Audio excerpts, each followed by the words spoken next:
and welcome to the Research Minute Podcast. I'm David Butler, your host. Today on the podcast, we do as we always do, which is we bring university research from the campus to the community. I'm happy today that we have Professor Chuck Higgins from the Department of Physics and Astronomy at Middle Tennessee State University with us. Welcome, Chuck. Thank you for having me. It's good to be here. So tell us a little bit about your background. You are an astronomer.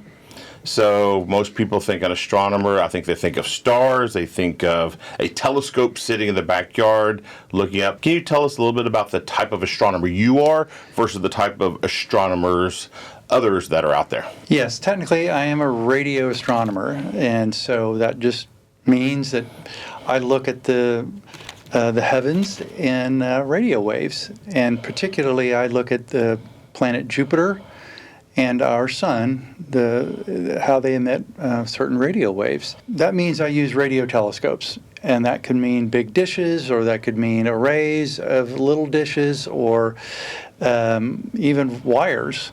And so that's different than an optical astronomer who would use, normal telescopes with mirrors or lenses.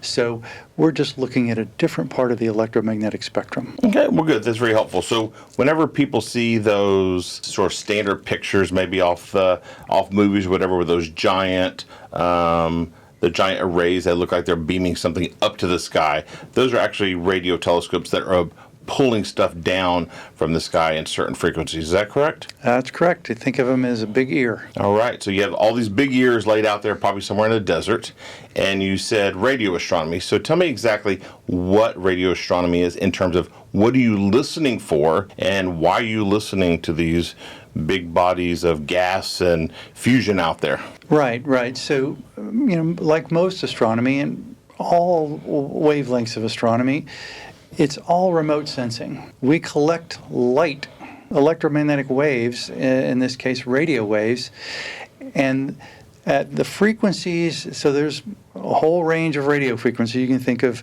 TV stations, FM stations, AM stations, all part of the radio spectrum. So I am using telescopes, radio telescopes that listen to very low frequency, long wavelength radio waves coming from the magnetic fields and plasma around the planet Jupiter or near the sun. The radio waves that are generated by this plasma tells us something about the magnetic field and the plasma environment around these objects. So give me an example. So you point a radio telescope at Jupiter, and there's a magnetic field, and it's emitting this long wave sound, this deep resonance that's coming, and you get that, and you see it on like an oscilloscope, or you see a frequency, and that tells us what exactly? As a matter of fact, that's how the magnetic field of Jupiter was discovered, by radio waves in the mid-50s. So it's an indirect measurement of the magnetic field. Which is what you meant by everything's remote sensing, because we're not out there touching it. Exactly. That's right. So we learn about the strength of the magnetic field. That tells us, because the magnetic field is generated in the interior of the planet, that tells us something about the interior.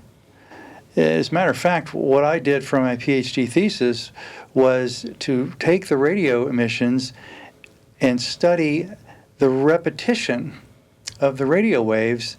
In doing that, you can calculate a very accurate rotation period of the planet Jupiter. Interesting. It's a gaseous planet, so it doesn't rotate like a rigid body like the Earth. We call it differential rotation. So the equator part of the atmosphere rotates differently than the other poles. There's a connection, electromagnetic connection between some of the moons of Jupiter and Jupiter itself. And so these moons are inside the magnetic field, and they stir up the plasma, and they help guide or cause some of these radio waves. So you can learn about interaction between planets and their moons. So the sun goes through a magnetic cycle, a solar cycle, during times when the sun is very active, like now. We're at very close to solar maximum, we call it. There's a lot of energy generated by solar flares and other things right off the surface of the sun, and those gigantic releases of energy also generate radio waves. By studying these across multiple parts of the spectrum, you can learn more about why those events happen, how they affect the plasma around the sun, and how those things are going to potentially impact the Earth. Interesting. And as I understand, the solar maximum cycles are about every 10 years, plus or minus. Right. And then when those bursts do occur, and they are in line with the Earth, when those come through, we're hit with a lot of particles, like you said, a lot of Yes. spectrum that usually increases the aurora borealis. Yes. So, but it also can affect satellites and communication, knock out other stuff as well. Correct. By studying the events that happen on the sun and the plasma between the sun and the Earth, satellites are up there, telescopes are looking. How can we better predict it? How can we keep astronauts safe at the International Space Station? How can we plan for travel, space travel? All these things are impacted by the activity of the sun, and the better we understand it, the safer we'll be, and the safer Earth will be. So by studying these things, you can make sort of the environment around the Earth a little more safe. As I understand it, we're really got a great little ball of Earth here with these layers of atmosphere that most of the time absorb most of that harmful stuff when it starts shooting our way. Now we have a higher exposure to these that the atmosphere is not protecting us from, Right. and we need some sort of shielding if those things were to come bombard us so we don't have random variations of cancer or something else form. Is that right? Yes, and by knowing the 11-year sunspot cycle, you can plan a mission to go at solar minimum, where that would reduce your chances of exposure, say if you were on a long journey to Mars or something. The atmosphere of the Earth, the magnetic field of the Earth protects us from most of the harmful stuff. All right, now let's talk about you. Tell us about your pathway and how did you make your way to radio astronomy? Right. So I grew up in Huntsville, Alabama, so that may say enough right there, NASA being right in our backyard. So that made a huge impact, right? Absolutely. So a lot of people, friends, all worked either for Redstone Arsenal out there or NASA. You know, I liked science fiction as a kid, and I gravitated towards math and science in high school, and of course I wanted to be an astronaut. Who doesn't want to be an astronaut? So that was an attraction. And then my high school physics course was made a huge impact on me. And then at university at Alabama Huntsville, I studied physics, because to me that was the pathway to learning more about the stars, the sky, maybe give me a path to become an astronaut. Some things don't work out in life, it's okay. And then really in graduate school, I went to the University of Florida, and I fell into the radio astronomy program. It just, there was a project available and a professor that I liked, and we got along, and I fell into radio astronomy, and that's sort of how I ended up becoming a radio astronomer. The other major impact on really why I'm here at MTSU is my first experience as a TA. So the first time I was teaching in front of my own lab class, it was transformative. It was something happened to me. This was an event that led me to academia. This is now what I want to do with my life. Walk us through that. So you're a teaching assistant, you're in your master's or PhD program, Yes. and you're put before a lab for the first time. You're in charge of all those young students there, maybe 15, 30 of these folks. Yes. And tell us who you were before you walked into that first class and who you became when you left that first class. I was a student for so long. The first time now, I'm no longer sitting at the table looking up at the professor. I'm behind the lectern looking out on this group of students, waiting for me to start the class to teach them something. The roles have been reversed. And Absolutely. And it was just a powerful feeling that they were looking to me to learn, and I was their guide to learning, and that was an amazing, again, transformation, and I have been in love with it ever since. So you walked in the classroom, first time on the side of the lectern, and then was it the heaviness of the responsibility, or was it like euphoria, or was it excitement? Was it feeling the passion of the young faces that wanted to learn? Tell us a little bit more about that. Right. So again, my first experience as a TA, having this group of students looking to me, as a matter of fact, kind of inside my brain, I was turning around saying, "Who are you looking at?" I'm usually the one ready to take notes, Right. and they're ready to take notes from me. And so, yes, it was a great responsibility. Of course, you probably heard this as a teacher. Anytime you teach something, you learn more many times than the students do. So that was a great education as well. And I agree with that. Every time I'm in front of a group of people having interaction, I learn as much from them as I'm sharing stuff with them as well. But that iterative back and forth environment is very euphoric, exciting, walking out of there all pumped up and feeling like you've done something positive for people. Right. It's very stimulating, intellectually stimulating, that you've hopefully helped someone learn maybe something difficult, make it easy for them, but then it's just incredible sometimes a question that a student asks, or they rephrase something in a way that you have never thought of, and that gives you a new perspective as well. Well, tell us about your most recent research. What is it that's just passionately driving you right now in your field? So part of my postdoc, after leaving the University of Florida, I postdoced at NASA Goddard Space Flight Center in Maryland. And there was a group up there that was just starting an outreach and education project.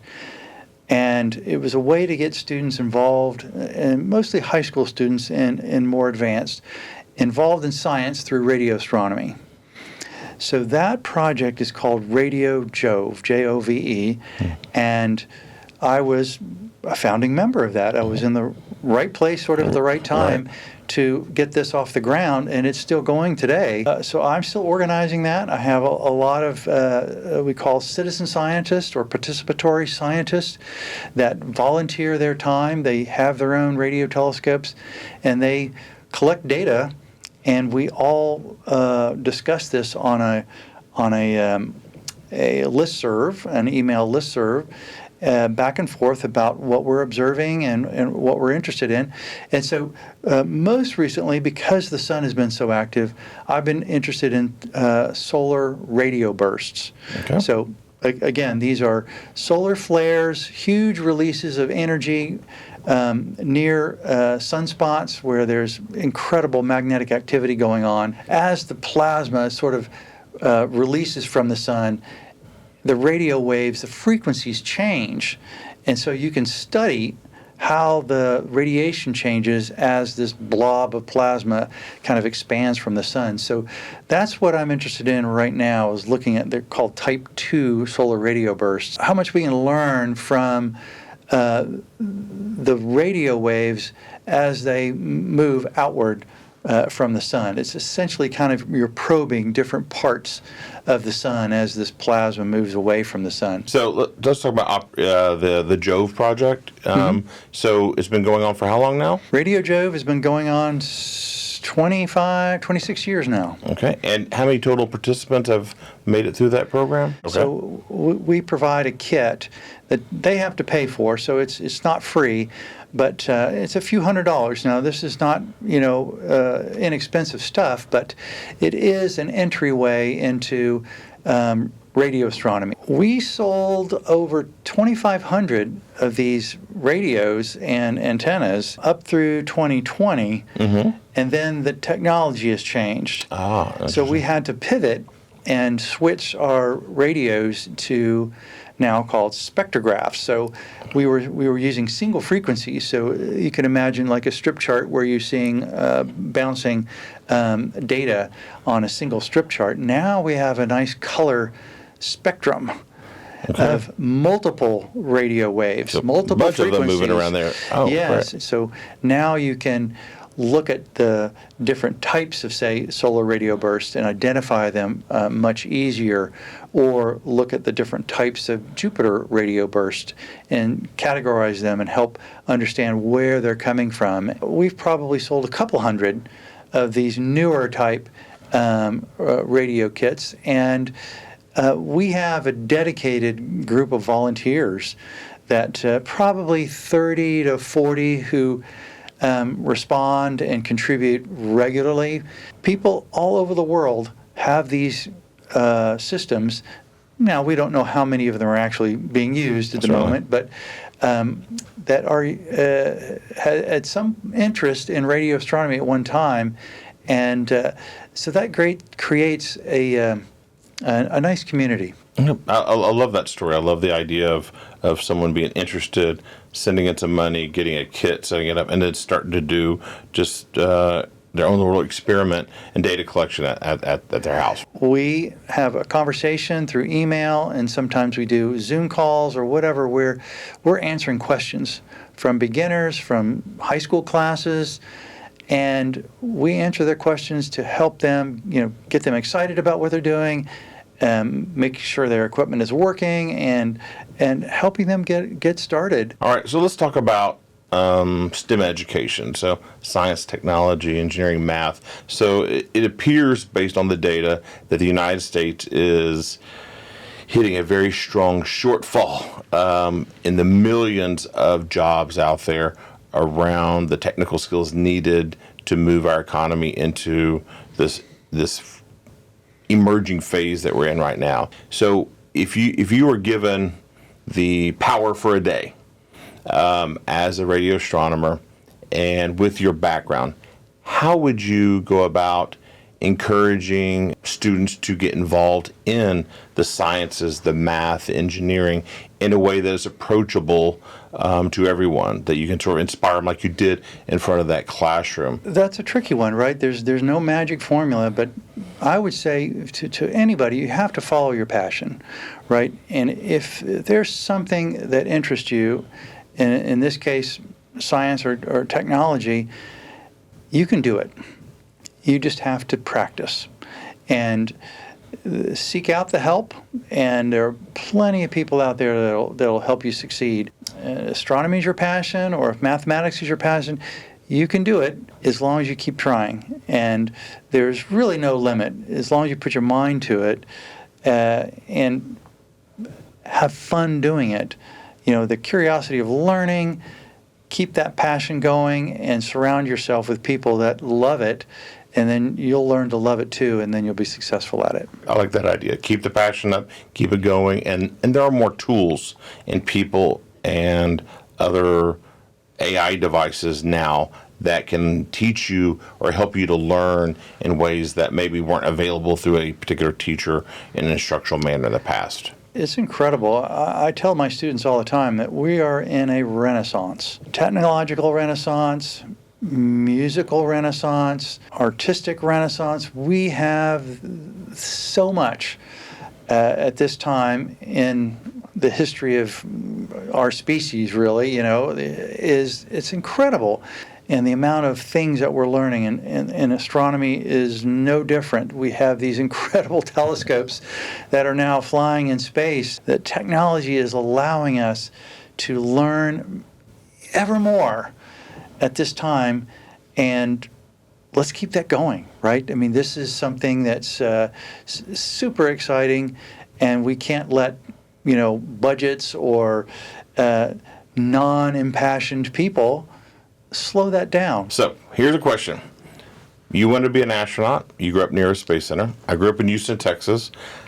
I wanted to be an astronaut. I saw the space shuttles fly over my elementary school during Enterprise, during their drop landing. So you went, obviously, through astronomy, which is a logical thing to do to apply to the astronaut corps. I never made it that far. My path took a different direction. But now we're at a place where potentially SpaceX is going to be launching starships on Mars missions within our lifetime, maybe even getting some initial people there and back, and or some early colonists. How do you feel now if you had the opportunity would you jump on a spaceship and head to Mars? That's a great question. If I had the opportunity to be an astronaut now, the answer is yes. I would do it. And I pose the same question to my students when we're talking about Mars. I asked them, would they want to do a Mars mission, which is going to be about a 2-year Yes. there and back sort of mission. Would they do it? Half the hands come up. And then I ask them a similar question. I said, now, suppose this is a one-way mission. Yes. We have a spacecraft, we're going to Mars, and you are not coming back. Would you take that? And most of the hands go down. There's still a few that stay up.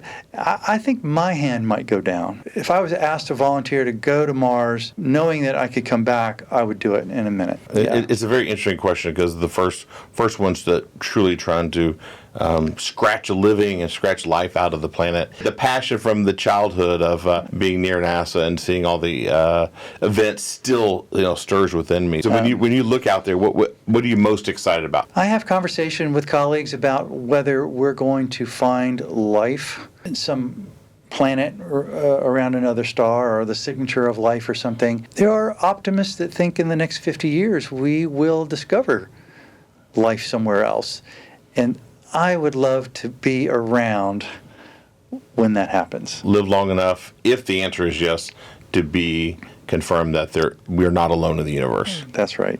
It'll be super exciting. Well, I want to thank you for taking the time to join us on the podcast today. I appreciate it. My pleasure. This was a lot of fun. I would like to thank today's guest, Chuck Higgins, for joining us on today's Research Minute podcast. Stay tuned for another exciting episode of the Research Minute podcast coming up. I will see you there. Bye-bye.